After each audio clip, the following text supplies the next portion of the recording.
Assalamualaikum warahmatullahi wabarakatuh. Kami akan menyampaikan materi difraksi gelombang dengan anggota Inayatur Robani NPM 55, Fawaz Alwan Zufar NPM 74, Haris Krishna NPM 82. Difraksi gelombang. Gelombang yang terhalang oleh suatu rintangan atau penghalang yang menyebabkan pembelokan gelombang tersebut. Difraksi gelombang terjadi transfer energi dalam arah tegak lurus penjalaran gelombang menuju daerah terlindung. Berikut ini contoh difraksi gelombang.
Selanjutnya yaitu macam-macam difraksi gelombang. Macam-macam difraksi gelombang ada yang pertama yaitu difraksi Fresnel. Difraksi Fresnel merupakan difraksi yang terjadi apabila letak sumber cahaya, celah, dan layar pengamatan berdekatan. Biasanya disebut difraksi jarak dekat. Juga menggunakan celah yang lebar dan bertepi lancip di bagian pinggirnya. Yang kedua yaitu difraksi Fraunhofer. Difraksi Fraunhofer merupakan difraksi yang terjadi apabila letak sumber cahaya, celah, dan layar pengamatan berada pada jarak yang jauh. Yang ketiga yaitu difraksi celah tunggal. Pada difraksi celah tunggal digunakan penghalang yang memiliki celah tunggal. Kemudian ada difraksi celah ganda. Pada difraksi celah ganda digunakan penghalang bercelah ganda sehingga dihasilkan 4 gelombang baru. Karena setiap satu celah menghasilkan 2 gelombang baru. Yang terakhir yaitu difraksi celah majemuk. Pada difraksi celah majemuk digunakan penghalang yang memiliki celah atau kisi yang banyak. Contoh soal. Suatu deret gelombang dengan periode 8 detik menuju pemecah gelombang dengan membentuk sudut sama dengan 60 derajat. Kemudian air di belakang pemecah gelombang adalah 10 meter dan dianggap konstan. Hitung tinggi gelombang di titik A yang berjarak 140 meter dari ujung pemecah gelombang dan membentuk sudut beta sama dengan 30 derajat terhadap pemecah gelombang. Tinggi gelombang di ujung rintangan adalah 2 meter. Penyelesaian. LO sama dengan 1,56 T kuadrat sama dengan 1,56 dikali 8 detik kuadrat, hasilnya 99,84 meter. Kemudian D per LO sama dengan 10 per 998,4 sama dengan 0,1002.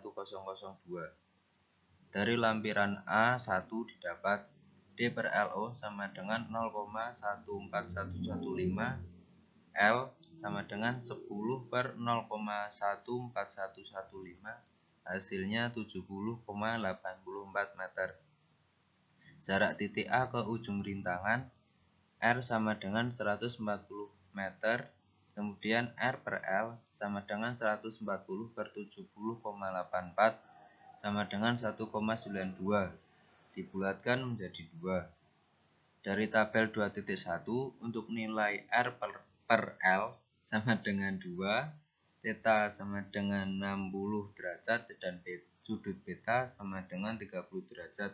Didapat koefisien difraksi K sama dengan 0,28. Tinggi gelombang di titik A adalah K dikali HP sama dengan 0,28 dikali 2. Hasilnya 0,56 meter.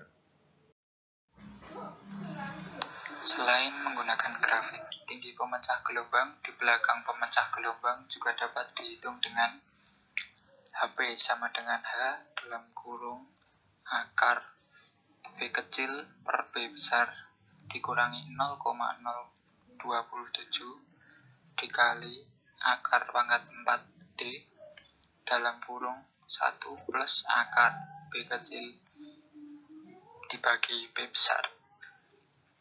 Dengan HP adalah tinggi gelombang di titik P di dalam pelabuhan dalam satuan meter, H tinggi gelombang di mulut pelabuhan satuan meter, B kecil adalah lebar mulut satuan meter, B besar lebar kolam pelabuhan di titik P, yaitu panjang punjul lingkaran dengan jari-jari D besar dan pusat pada titik tengah mulut dalam satuan meter. D besar adalah jarak dari mulut ke titik P.